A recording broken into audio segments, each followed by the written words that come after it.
I'm glad you were able to make it today. Glad it's sunny, even though it's cold out there and it's not snowing like it was yesterday.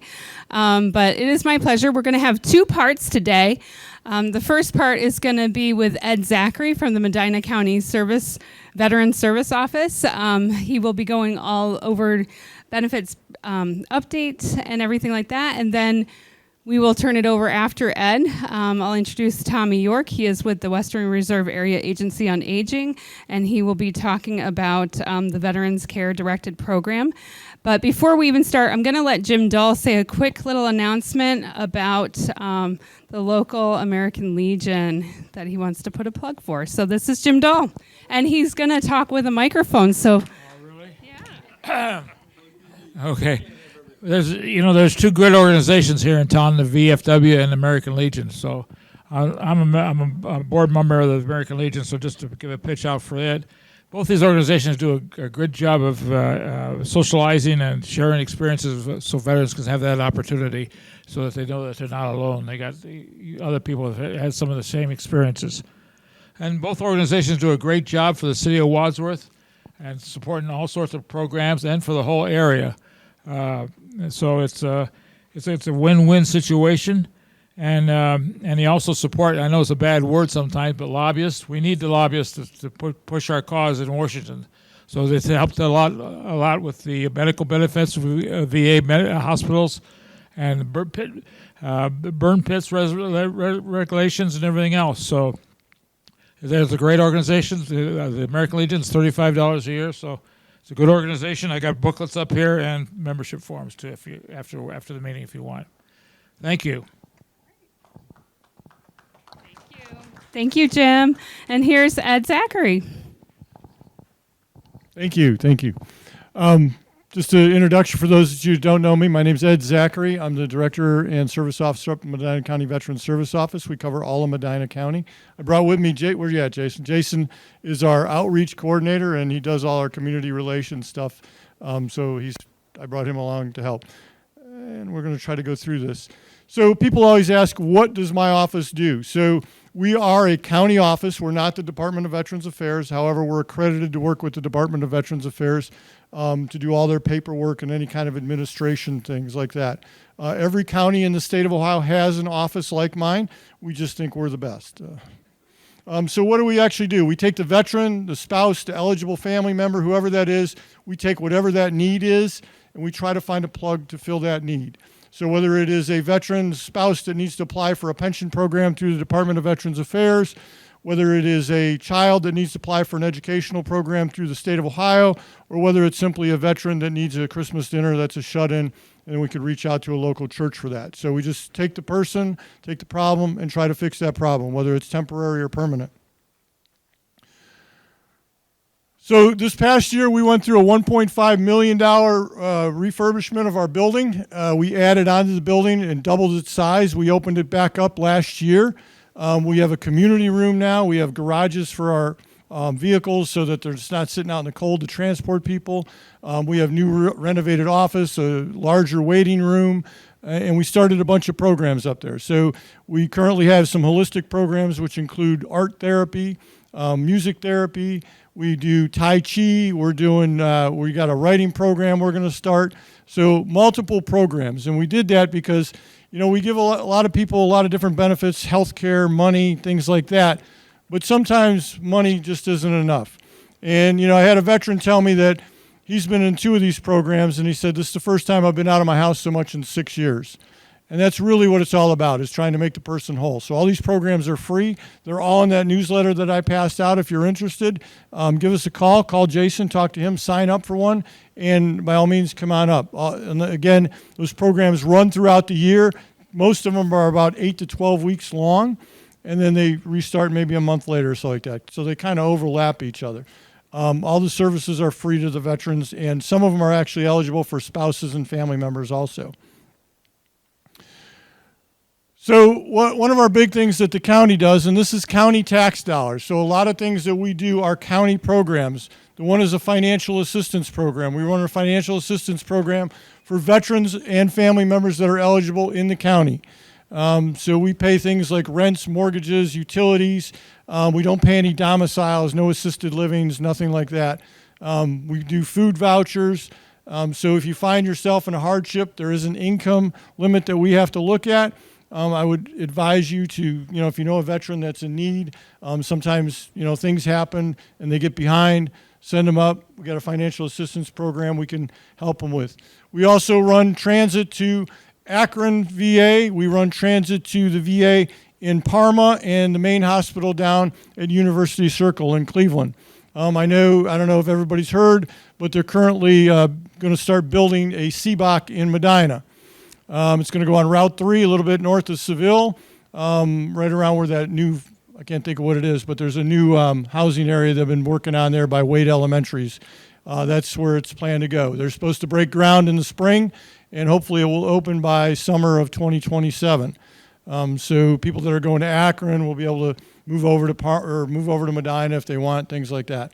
But we provide transportation to those three right now. That transportation, you do need to call our office.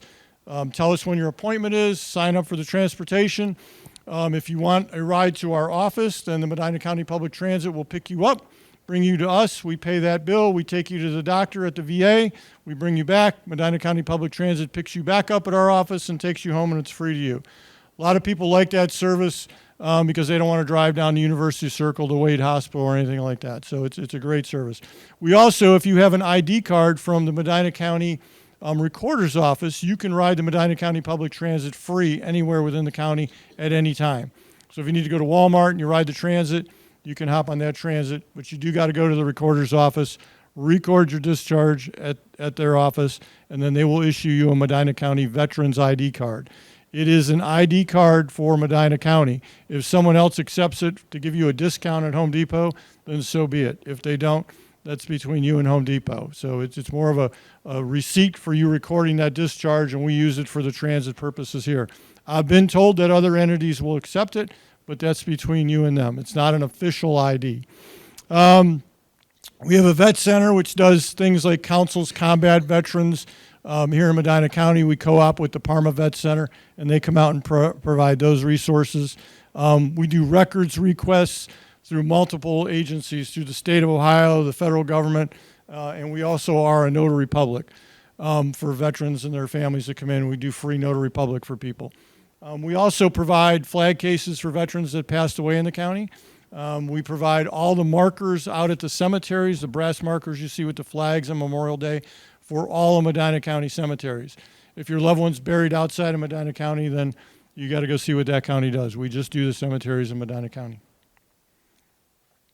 I mentioned the Vet Center about combat veterans. They do group counseling for families, and they do individual for vets also. And like I said, we co-op with the Parma Vet Center. We give them space in the office up by our building across the parking lot. They do a group session in our building for combat veterans that need counseling. We hold several accreditations through all these organizations so that we can act on your behalf to file and prosecute claims in front of the Department of Veterans Affairs and the Board of Veterans Appeals. So all our service officers, and there's 4 of them up there, are all trained and accredited to do that. There's no charge. There's a lot of people that are trying to charge for these services. We have full access to the VA, so we can look your files up in the VA once we do your claim and help you through that whole process. And if you're not happy with the results, we can go back and appeal it if need be. These are some of the state benefits that Ohio provides. I'm just going to list a couple of the ones that are at the top of the list. If you're 100% service-connected, permanent and total, you're eligible for a Homestead Act above and beyond the age one at 65. So it doubles if you're a veteran and you're 100% permanent and total. If you just have a 10 or 20 or 30, 40, 50% disability, it doesn't apply. I would tell you to check back because that legislation is always changing and they're always trying to add to that. So what I tell you today for the state of Ohio may change 2 years down the road, and they may offer that to somebody else. The other big one is educational benefits for veterans that are service-connected at 60% or higher, or have fallen or have become deceased during their time in service. It's called Ohio War Orphans and Severely Disabled Veterans Scholarship. it will pay for your children to go to college here in the state of Ohio. At a public school, it pays about anywhere from 85 to 95% of the tuition. At a private school, it typically writes a check between $5,000 and $8,000 for that college. It goes directly to the college, not to you, but you can use it with the other types of scholarships and things like that. Another thing that Ohio offers is obviously all the license plates with, different Army, Navy, Marines, Air Force, things like that on their Coast Guard. They have one of those.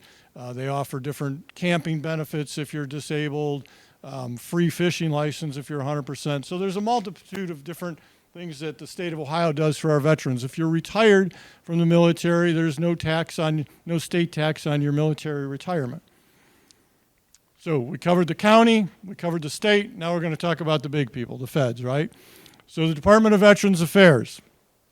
I know it says they are one department and they are under one secretary, right? However, they are actually 3 agencies that fall under that secretary. The first one's the Veterans Health Administration. VHA does all the hospitals, and we're going to talk a little bit about that in a minute. All the hospitals, the clinics, all the doctors. Then there's what's called Veterans Benefits Administration, that's VBA. They pay out all the money. So if you're getting a disability check, if you're getting an education check, if you're going to college, burial checks, anything like that comes out of VBA, home loans, all sorts of stuff. And then there's the National Cemetery Administration, NCA. They cover all the cemeteries, like the Ohio Western Reserve Cemetery we got down here in Rittman. That falls under them. All the headstones, if you're buried in a private cemetery and you order a headstone, that comes out of NCA. So each one of those 3 departments have an undersecretary, and that's how they're managed, but they all fall under the Veterans Administration. Talk a little bit about VHA and the hospitals and the clinics. I want you to understand, VHA, the Veterans Health Administration, runs the largest healthcare network in the world. Okay, so when you wrap your head around that and you start to look at things like the Cleveland Clinic and UH, and I'm not going to say which one's better or worse, the VA runs the largest. The most hospitals, most clinics, most doctors. 72% of the doctors in the United States have trained at the Veterans Health Administration at one point in their life. They are a huge training ground for doctors. Doctors today from the Cleveland Clinic, university hospitals, all those still co-op with the Department of Veterans Affairs to provide services at those hospitals. So you may go to the VA and that doctor that does your knee may be the same doctor that would do your knee if you went to the Cleveland Clinic. They work, hand in hand with each other. They provide a myriad of inpatient and outpatient services. Just about anything you can imagine that you could get at any other hospital, the VA provides. Now, where we run into problems is if you need something done and the VA doesn't provide it, they will send you out to have it done. However, if the VA determines that they're going to do it one way and you want it done another way, then you're kind of on your own. Each hospital has different practices and each doctor has different practices. And it's the same with the VA. There's certain things that they will do their way that they won't do another way. And that's the same with, you can take the Mayo Clinic, may do things different than the Cleveland Clinic. It's just their choices. But they provide everything from inpatient care, surgeries, outpatient care, long-term care services, ambulatory cares, any kind of aids that you need, any kind of surgeries is provided at the VA. Eligibility for VA care, I'm not going to go through. There's about 6 slides that talk about eligibility. The 2 basic eligibilities are really easy. It's either based on your income or a service-connected disability.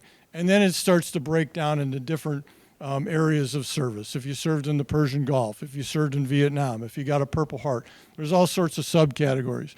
But for most people, the biggest 2 categories are either a service-connected disability at 10% or above, and if you don't have one of them, the next thing is your income. Okay, so it is income-based. That income changes based on where you live. So the income for this zip code may be different from the income from a zip code in, let's say, South Carolina. Wadsworth, Medina is going to be pretty close to the same, but state to state or different areas in the state, it will change dramatically sometimes. A little bit about the VA Mission Act. So we all know that the VA can send you out to other doctors, or you can go see other doctors and sometimes have the VA pay for that. Back in, I think it was 2019 or so, they came out with the Mission Act and said, well, if the VA can't provide for you within a certain amount of time or within a certain mileage, then the VA, you can request the VA to send you to another doctor and they will pay for it. Okay? I will tell you that the mileage does not count in the state of Ohio because everybody lives within a certain mile of a VA facility. Now, you may live within 29 miles of Akron, and the service you're going to get done is in Cleveland, and that may be 62 miles, but as long as you're within a certain mile of the VA, it doesn't matter which facility is going to do it. So that one's out. The next one comes is, can they provide those services within a timely fashion in a certain amount of time? That's typically 60 to 90 days. If they can't, then they're required to say, hey, you can go outside and have somebody else do this procedure. So let's say I want to get my hip done and the VA says, I can't schedule you until next September. And you go, well, I'd like to go to the Cleveland Clinic and have that hip done then. And they go, okay, sure, go ahead. They will pay for you to have the hip done. Everything after that comes back to the VA. So all your rehab and everything is going to go back to the VA. It's not all inclusive. It is simply what they state they will do, that hip surgery, okay? The one thing about the Mission Act, and this has to do with any kind of community care that the VA has, whether they say, you know, it's service connected, if you go to the emergency room, we'll pay for it. They always, and this was written into Congress back in 2001, I think, 2001, the Mill Bill. The Mill Bill covered a bunch of different things from not just the VA, but Medicare and all sorts of other stuff. But Congress said that if you have private insurance, the VA has no obligation to pay your bills for any reason. Now, obviously, if they tell you to go somewhere and they'll pay it, they will. But this comes into play with if you go to the emergency room or you go to community care or you go someplace else for something that's service-connected, even if it seems like you're authorized, if you don't notify the VA within a timely manner, they can come back and go, you got private insurance, we're not going to touch it. Okay? So that's something to think about. Whenever you go to community care, whenever you go to the emergency room, and you are using the VA healthcare system, you want to call them within a 72-hour period and tell them, I went to the Medina hospital, I was having a heart attack, and I was there for 3 days or whatever. And they'll give you a code, and that code is a payment code that matches up with the VA. Okay, you want that. If you don't call the VA, they have no obligation to pay for it. Okay, so that's important. This is the community care, and this is really big, and this keeps expanding. And community care is a great thing. Being able to go to your own doctors and being able to run down the street here and have something done instead of having to drive all the way to the VA is great. But I want you to understand that doing away with the VA is not so great. Okay, they provide a lot of good service to our veterans that no other hospital could do. They provide services, they have the best ratings for diabetes across the country out of any hospital. Why is that? Because they deal with more veterans that have diabetes than anybody else and more people that have type 2 diabetes than anybody else. Because Vietnam veterans have a higher rate of type 2 diabetes than anybody else. So they do that really well. When we talk about mental health, they do that really well. When we talk about prosthetics, there is no hospital out there that is more advanced than the Department of Veterans Affairs with prosthetics. So they do a lot of things really well that we wouldn't want to see go away because you know, people want to, you know, just kind of like, you know, personalize or, you know, make the VA become a regular hospital. It wouldn't work.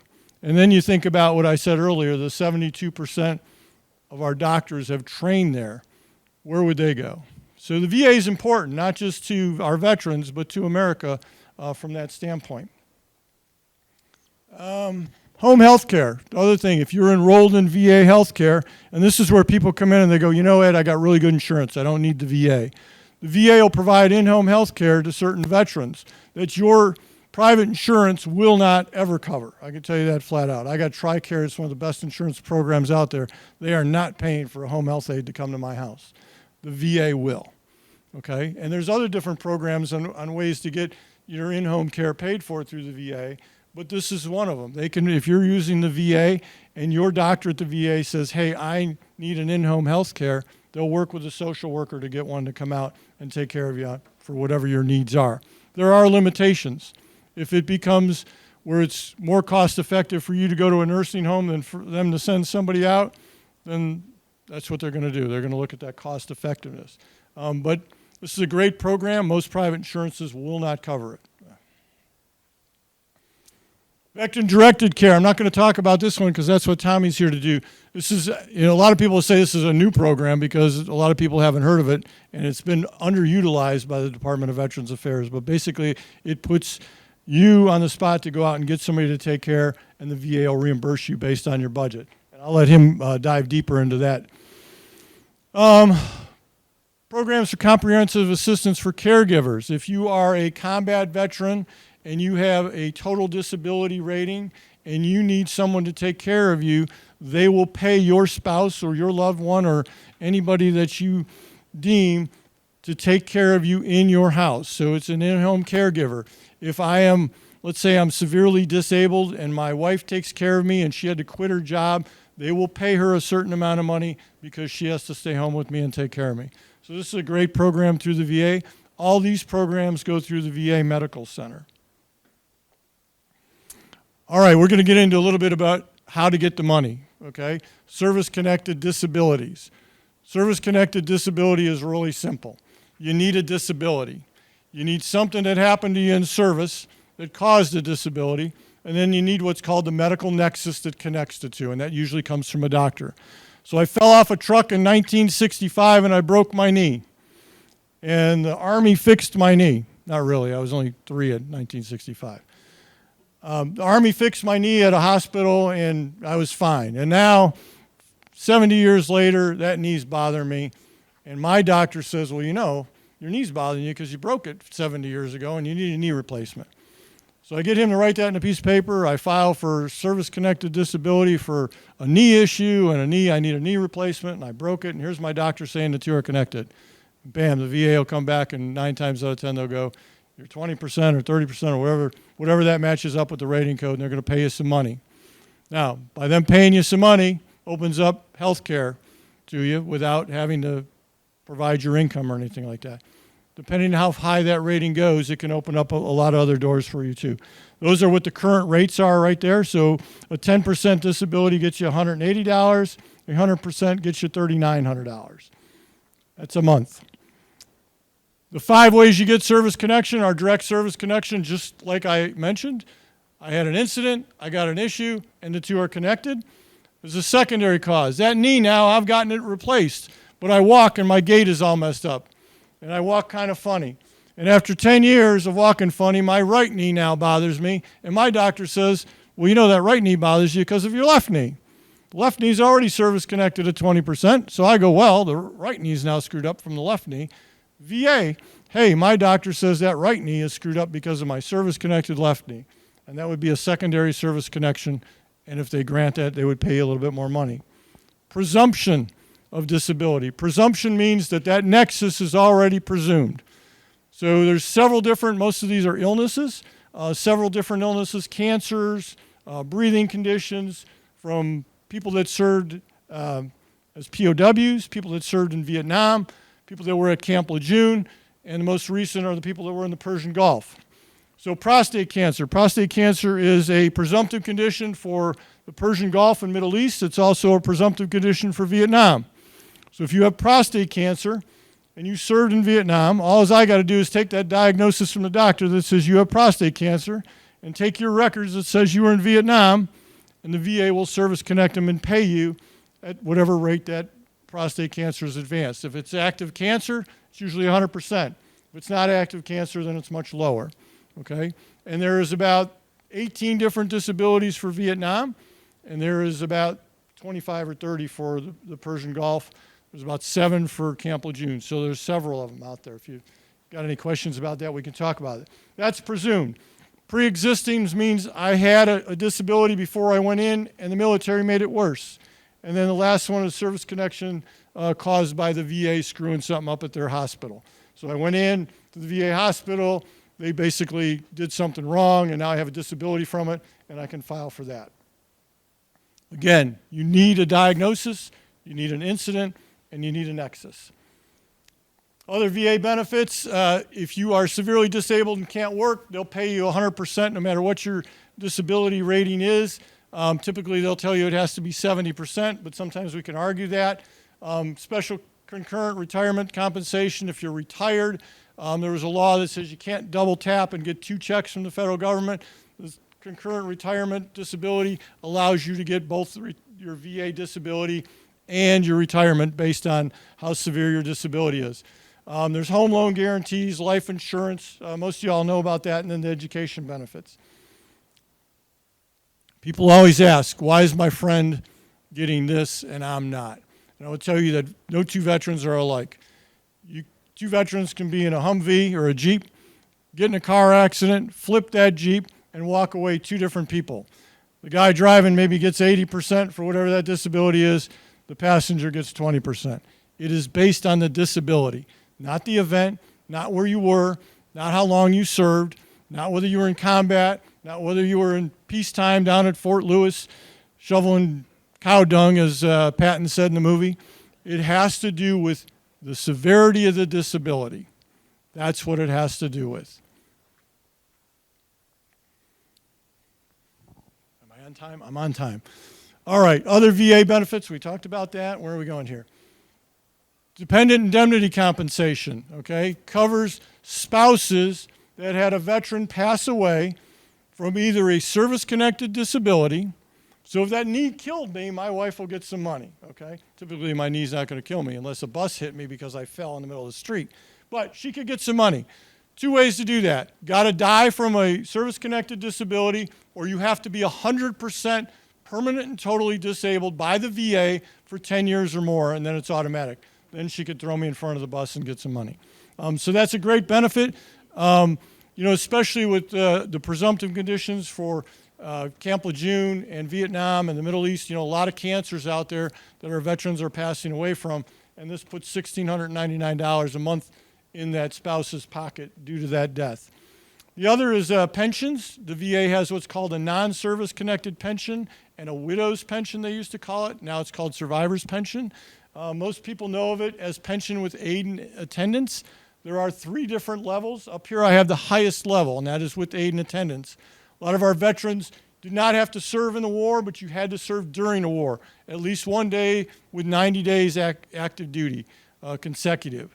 A lot of veterans use this to pay for assisted livings, in-home health care, nursing homes, things like that. It is an income-based program where they use a formula to take your income, your medical expenses, put it together and figure out how much they're going to pay you. Those are the maximum rates up there.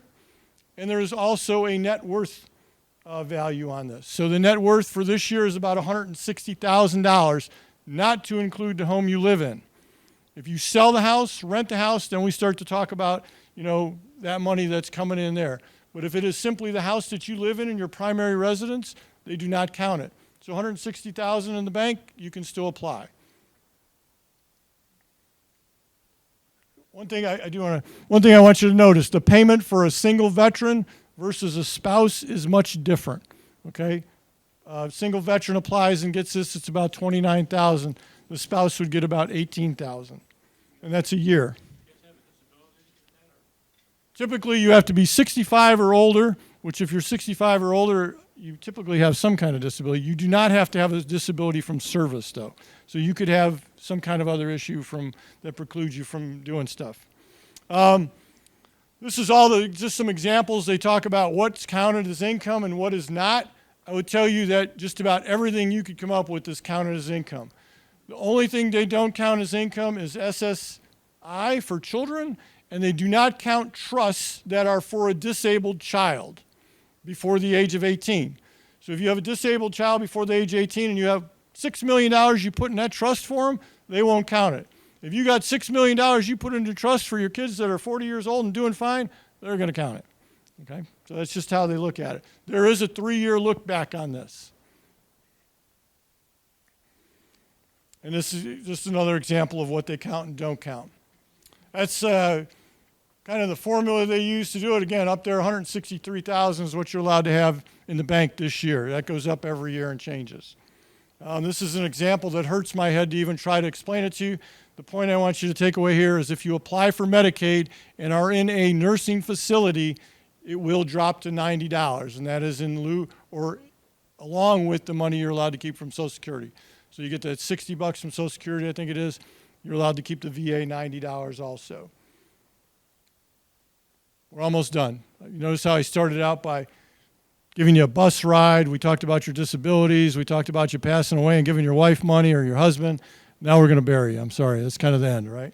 And it's the end of the slideshow. So National Cemetery Administration, I know everybody in Wadsworth knows here all about the Ohio Western Reserve. It is a beautiful place and a great cemetery, and they do great things down there. They run 155. I think it's now up to about 163 cemeteries across the country, and they do a really good job. And their mission and their statement is, we only got one chance to get it right. And I know they try their hardest down there. These are just some of the things that come along with the burial. If you are eligible to be buried down there, you get obviously you get the space, you get a government headstone, a marker, a burial flag, and a presidential memorial certificate. I can tell you the only way you can prepare is to know where your discharge is and come in. You can do a pre-need form we can send off to the VA, and they will come back and tell you whether you're eligible or not. Okay? If you don't do that, and that's fine, there's a lot of people that don't because we know they're already eligible. When you pass away, you got to have that discharge. So if you know who's going to do your funeral, I would give them a copy of it and go put this in my file. Because when you pass away, what they do is they take that discharge and they fax it off, and typically within 72 hours, that funeral is scheduled. Okay? Without the discharge and no proof of you being in the military, we're at the mercy of kind of scrambling around to try to find a copy of it. Guess what? Some of those discharges got burned. So if we can't find a copy of it, we're at the mercy of, we don't know if you're a veteran. So I would rather try to scramble around and find that discharge, because I'm pretty good at doing that, and find it while you're still here living, and I got some time to do that if you don't have a copy of it, than when your family wants to bury you on Tuesday and it's already Sunday afternoon. So make sure you got a copy of your discharge. Feel free to come into our office and do the pre-need verification. It does take two, one for you, one for your spouse. They both have to be approved. They also provide headstones for private and markers. They're not brass, but they look like brass markers for private cemeteries. They do have to be approved by the cemetery. That's granite stand-up is a few hundred pounds. And they deliver it to the cemetery. And the last thing you want is the cemetery bringing it to your house going, we don't use these here. So the cemetery does have to sign off and say, yes, we accept the headright, or the stand-up ones, or we accept the plates that go on the ground in wherever spot you're buried in. A lot of the cemeteries with those brass plaques, they will make you get a concrete, like a concrete base to put it on. That is on you. The VA does not pay for that, because it's up to the cemetery whether or not they want that. If you already have a marker there, or if you paid for a marker and you've placed it already, you can apply for one of these, what's called a niche. They come in 3 different sizes. They are brass. They get glue. They come with a tube of glue and some cleaning solvent, and you glue it on the stone, and it stays on the stone. I will tell you, I put one on my father-in-law's about 14 years ago, and it's still there. So the glue is really good. The brass markers you see in the cemetery with the flags, those are provided by us, by the county. You also get a flag. One flag, there is a succession of who gets the flag. So like the oldest son would be the first, well, the spouse would be the first. Then the oldest son, if there's no spouse, then it goes, the military actually has a succession. If you want it to go to somebody else, by all means, they will give it to somebody else. However, if there is a spouse and she's there, she's getting the flag, no matter who wants it. Unless she goes, I don't want it. If there's 2 brothers and those brothers each want a flag, then one needs to go buy one, because they will not give you 2. Okay? You only get 1 flag. You do get a certificate signed by the current president. I've had people tell me that I don't want one by the current president. Then you can wait 5 years and maybe there'll be another president. But I've had that for 17 years now. I've had people say, well, I'll wait. I'm like, okay, that's up to you. If you are service-connected and collecting some money, they will pay you for burial in a private cemetery. Or if it's a service-connected death, they'll pay you no matter where you're buried. So you could go to Rittman and your family will still get $2,000. If it is a non-service-connected death, they break it up into a burial allowance and a plot allowance. If you go to Rittman, you're not going to get the plot allowance because they're already giving you the plot. However, they'll still give you the $1,000 for the burial allowance. There's also $441 this year that they can give you for transporting the remains to a national cemetery. Now, this last slide talks a little bit about some scams, and I just covered cemeteries. I'm going to tell you, a lot of funeral homes will tell you, well, you want to buy an extra container because you're going to be buried in the national cemetery, and those containers are government, and they're really no good. So for $5,000, you can get another container that they'll put inside there, and then your casket will go to that. And the worms will take another 7 years to get to you. It's totally up to you if you want to do that, but I would tell you that the containers at the National Cemetery are state-of-the-art. They are just like any other concrete vault that they use anywhere else, and there is no need to spend that extra money. They have you at your worst when your loved one passes away, and everybody wants to do the best they can for that person they've just lost, and they're playing on you to get money. So it's really up to you if you want to do that, but I would be leery of that. There are people out there now, they're calling them claim sharks, that are trying to charge you to do claims for the Department of Veterans Affairs, up to $20,000. Matter of fact, I was just down at the State House. There's a bill that they're trying to pass to say they can't charge more than $20,000. We asked our legislators, why should veterans have to pay anything? There's a free service in the state of Ohio. We do a very good job at it, and they shouldn't have to pay to get the benefits they earn. So hopefully that'll go away. But just be careful with what you do with your money. I know he was talking about the American Legion and the VFW, two great organizations right here in town. When you see somebody out at Walmart or Kmart or wherever they're at, there's no more Kmarts, is there? All right, Walmart. And they're asking you to donate to the veterans group of whatever. I'm not saying they're good or bad, but if you don't know that person and you don't know that group, then take your money, walk it down to the local American Legion or VFW and give it to them, because they're going to use it here in your community. Okay? There's a lot of people and a lot of that are playing on veterans. We're helping veterans, and you really don't know where that money's going. So I always tell people, if you don't know who you're giving it to, give it to somebody you do know or keep it in your pocket. And that's all I got. And I'll be here for some questions after Tommy's done, and we'll turn it over to them, okay? Thank you.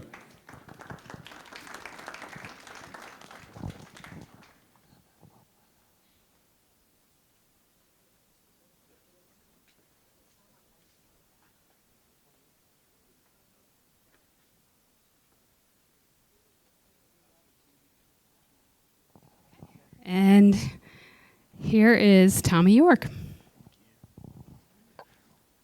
Hello, everyone. Can everyone hear me okay? I'm a soft-spoken person. Okay. So my name is Tommy York. I'm the Director of Business Development at the Western Reserve Area Agency on Aging. How many have heard of our organization? Okay, one person. Cool. Two people. All right. So our organization is contracted with the state of Ohio to oversee programs in Cuyahoga, Geauga, Lake Lorraine, and Medina County for the older population and individuals with disabilities. So we oversee Medicaid waiver programs, the Older Americans Act, and we are now contracted with the VA to run the Veteran Directed Care Program, which is the program I'm here to talk to you about today.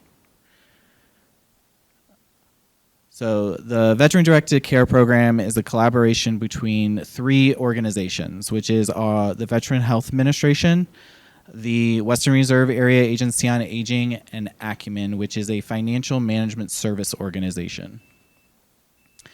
So what is the Veteran Directed Care Program? This program gives the veterans the autonomy to hire their own caregivers and purchase goods and services that they need to manage their own care in their home. What does this program do? So veterans will have the greater access of choice, control over their long-term care services by empowering them to decide the mix of services they want. So they determine how many hours the person works, what they pay that person. Do they need snow removal? Do they need lawn care? Do they need that person to go shopping for them? Do they need grab bars put into their bathroom? Things of that nature. So all of that is all paid through by the Veteran Directed Care Program. So this program has no financial requirement by the veteran. So you do not have to pay out of pocket for anything for this program. There is no service connected, so you don't have to be 20% connected, 100% connected. You just have to be connected to the VA healthcare. So to be eligible for the program, again, you have to be connected with VA healthcare. You have to be assessed by your PACT social worker and determined to meet a level of care. A level of care just means, do you necessarily need these services, or can you function independently on your own? If you are on a Medicaid waiver program, so Passport, CareSource MyCare waiver, things of that nature, you can still have both programs. So you can still get a home health aide through the Medicaid waiver program and hire a caregiver through veteran-directed care and get dual services. And there's, again, no financial eligibility requirement or estate recovery on this program.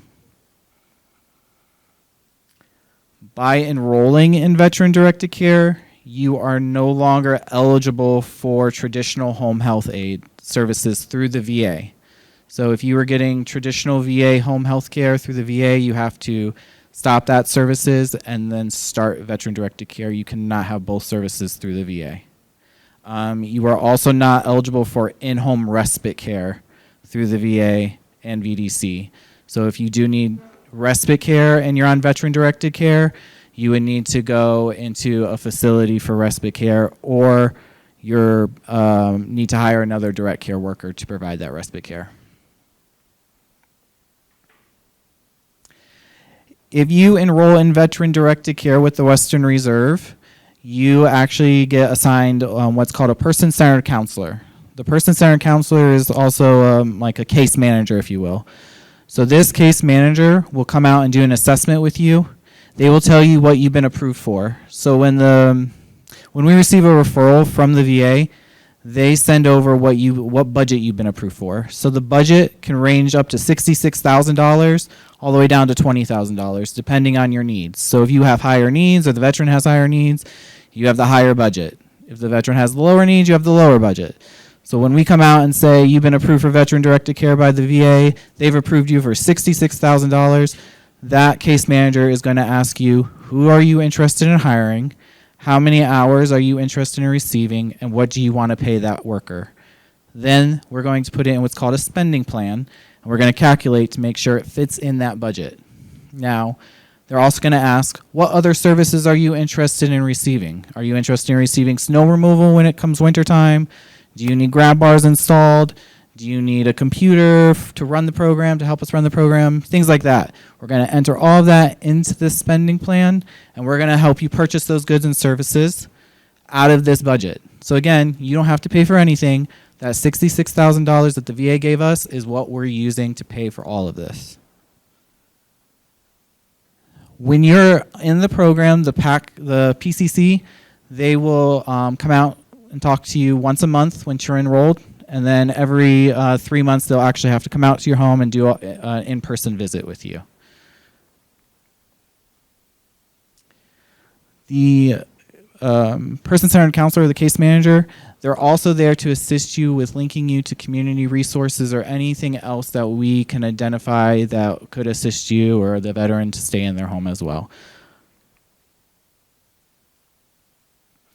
So this is kind of what I was talking about. So once you get assessed by the VA, this case mix rate is what we're talking about of what budget you're going to be given. And that budget can change throughout the year if your needs change. So if they give you a $20,000 budget at the beginning of the year, but you have a health change, you can be reassessed and they can change your budget and increase that budget so that way we can increase your needs. This is the spending plan I was talking about, so that they'll create for you. Background checks. So when you hire a person to provide services for you, that person does need to get a background check. They do need to pass a state background check. If they don't, they will not be able to work for you. If they do, they're clear to go and they can start services. If the veteran is not eligible, if the veteran cannot direct their own care, they have been diagnosed with dementia or are just not physically eligible to direct their care and tell individuals what they need from them, they can designate somebody to direct the care for them. That would be considered an authorized representative. That authorized representative would also need to obtain a background check because we need to clear that person as a good person to direct that veteran's care. We just don't want to say, okay, that person's good to go without having some clarity that that person is linked to that veteran. Then the financial management services. So none of this money is given to the veteran. It's all handled through us, through Acumen. Acumen is the one that pays your direct care worker. Acumen is the one that pays the people who do the snow removal, the lawn care. So it's just like if I worked here, I would have to clock in, clock out. I got my paycheck directly deposited into my bank account. Acumen sets all of this up for whoever the veteran decides to hire. So it's all the paperwork that needs to get filled out. We'll get the direct deposit forms filled out and all that information. Your direct care worker would log in every day, clock in. When they leave, they would log out. And they get paid twice a month, and it would just directly be deposited into their bank account.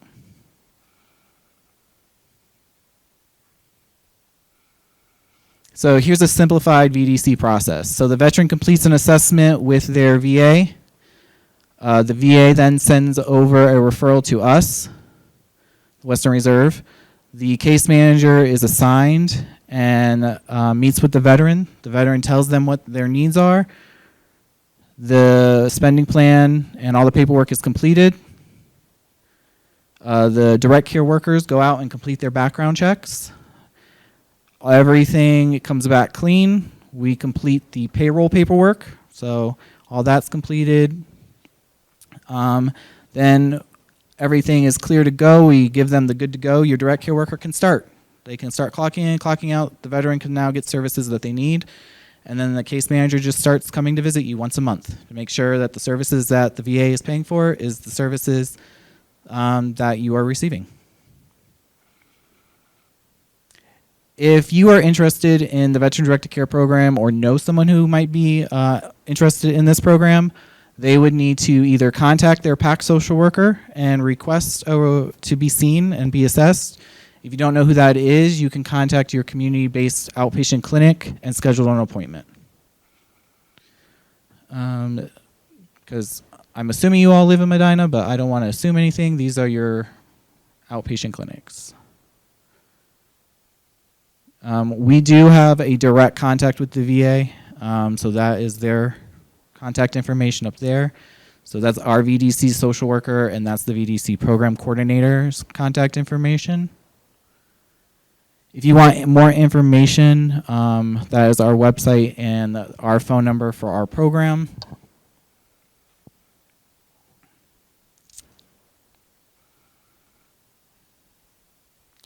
And we are trying to do something a little different at our organization. Veteran Directed Care is offered at all area agencies on aging. There's 11 in the state of Ohio. Our organization is trying to also identify direct care workers in the community who would be interested in helping veterans. What we're finding is veterans who don't have social networks, who don't have spouses or children or know someone who would provide that direct care.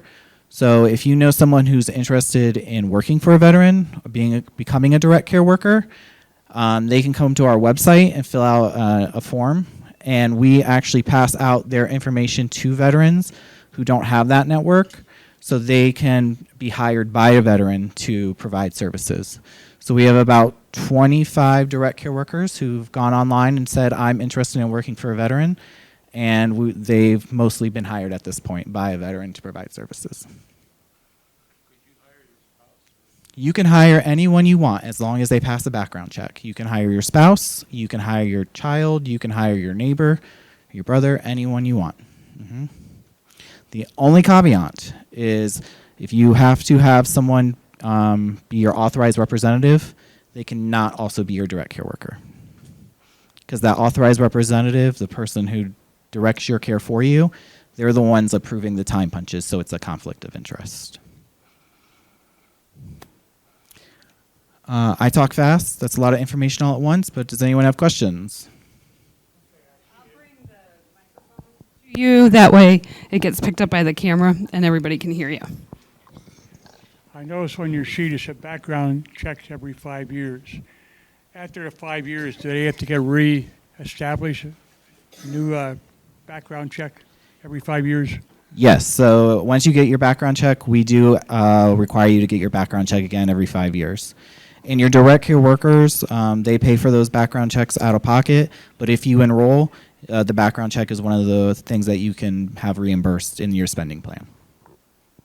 Okay. And Tommy and Ed might need to share because some of these questions might be for Ed too. So here. I have a question for Ed.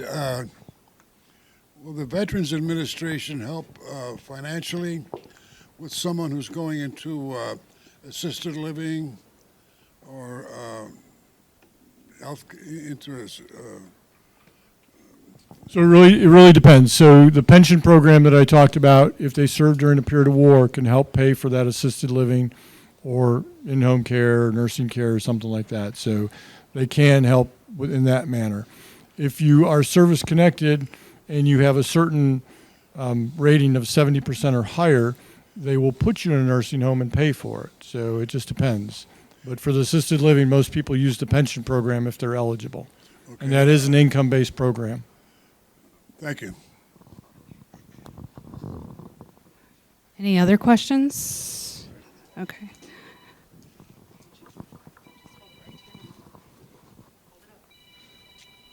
Testing. Yeah. Question, with home health, I have 2 home health workers working with me right now that the VA pays, and I know at least one of them is interested in maybe making more contacts and serving some other people. Who should she contact? If she's contracted by the VA, then the VA is the one that assigns her out. I mean, Well, she works for a company, okay, and the company actually has a contact with the VA. then the VA would send them to people they need. I don't have the ability to go, hey, I know Tom down the street would like, Right. some in healthcare. So those contracts go through the VA, and they get assigned caseloads as they come in. So what she should do is contact the VA. Well, I would have her company go, we can increase the I caseload. think she wants to get away from the company. Well, yeah, I don't get into that then. That's not, if she wants to go start her own business, she would have to go back to the VA and see if she can get a contract with them. That's all contract, so. Okay, well, what you say contact the VA. How do you go about doing that? I would tell her to ask her boss who they contract, because there's a contracting office that deals with contracts for companies. All right. That's not what I do. I don't deal with companies like that. Okay, thank you. It's Western Reserve Aging. Is this a new program? No, we've had it since September of 2023. Okay. But most the people that we speak to don't know about it. Yeah, So we're I- trying to get out into the Yeah. community and explain the program. Okay. Any other questions? Tom?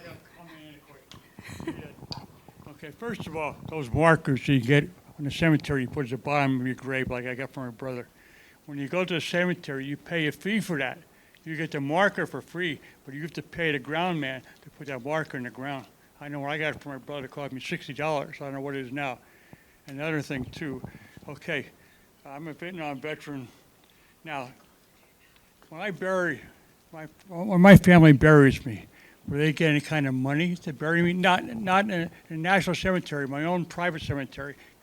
Do they get any funds to do that? Are you collecting any money from the VA? Right now I am. Then they will. So if you die from a service-connected disability, currently that you'd get to $2,000. Well, I got prostate cancer and diabetes. I get. So they'll get the service if you pass from one of those, then they will get the service-connected burial benefit. How do I go about getting the paperwork for that? You have to pass away. Okay. It's, Well, I know that, but do my family have to go to the VA office? yeah, just have your loved one or whoever it is that does the burial, have them come in and we'll apply for All them. right. Yeah. Well, I know you. That's what we do. Pass away. Come on now. Any other questions? A question? Well, it goes right into the camera. I just wonder, why are there so many in each county for this? That you have to be a member of Medina County to come to Medina County? So for county benefits, when we talked about the financial assistance, the transportation, all that, you have to be a resident of Medina County because those benefits come out of county tax dollars. For the federal benefits, we'll typically do anybody's federal benefit because that's the agreement we have in order to be accredited with the VA. So, for me to do your VA claim, you can come from anywhere. Typically, I'll ask people like, if you're from this county, why didn't you go there? And some people have reasons for that. Like the county north of us, a lot of people don't want to drive downtown, so they'll come to us. But, I don't mind doing that. But the county benefits, I can't give to anybody else that's not a resident simply because it is your tax dollars that live here in the county. So for me to provide financial assistance for somebody that's not a resident of Medina County would be wrong. Okay, I can understand that. What I don't understand, I guess, is why we have so many county VA offices. Why don't they combine them so there's more money out there for them? There wouldn't be more money, though. That money is provided off of a half millage of your tax dollars. Okay. So for them to, and there's been talk about this, going back years, they've talked about regionalizing, but then they've said, well, where would the money come from? Because at that point, maybe the state would have to pony up the money. So each county takes that half millage and gives it to us to appropriate the way we see necessary. So it's written into the law, the Ohio Revised Code, that says every state will have a county veteran service office. It's like that in about 26 states. There are states that do not have our offices. And when you look at, statistics and numbers, your VA claims are much better off having it done by somebody like me that's accredited and knowledgeable to do that than you just doing it on your own. Okay. And just to tap into that, so I know everybody's interested in property taxes. So I'm authorized a half millage of your property taxes to run my office. My office is solely run on county tax dollars, nothing from the federal government or the state government. That half millage authorizes me about $3.5 million a year. I appropriate about $1.3 million a year, and we spend about $1 million. Okay? A half millage on $100,000 is really some change. It's not a lot of money. And I say that because I know there's a lot of talk about the property taxes. Our offices without the property taxes, and I'm not saying I like paying property taxes either, but our offices would more than likely or could possibly go away if that property taxes wasn't in place the way it is and the law didn't read the way it does. So I just want you to know that. I need a new veteran's ID. Where do I go? What kind of ID card do you have? Is it from the county or is it from? It was from a different county. Oh, you can go back. You can go to Medina County Veterans or Medina County Recorder's Office. You do got to record your discharge there, though, and then they'll give you an ID for free. Where is that at? It is in the administration building on North Broadway off the square in Medina. It is on the lower level. The building's built to like the first floor is actually, I think it's the basement. I don't know. If you go in the back doors, though, it's on the lower level and it's right inside. And the recorder's office will take care of you. They're really good at it. Thank you. Take an original copy of your discharge or certified copy. You just mentioned about the half mil from the real estate tax. So when they reappraise your property and they increase that taxes, does that increase that half mil? The half mil is based on the 10 mills that the county is authorized by the Ohio Revised Code to run. I got you. Well, the reason I asked is because that's not always true when it comes down to the schools where they're totally different. I understand that. Totally But that's why I was wondering if that was a general increase at that point. Yeah, those are levies, and I don't really want I understand. to get into the but yeah. Any other questions? Okay. How long is a military ID good for? A military ID from DOD? Okay, so I think typically they're good for 10 years. I don't know if there's an expiration date on it. Sometimes they wear out. But they will always give you, you can always go, if it wears out or you lose it, you can always go back. They'll give you another one for free. No, they do not. You have to go back and get it. Does the VA have rest homes for just regular veterans?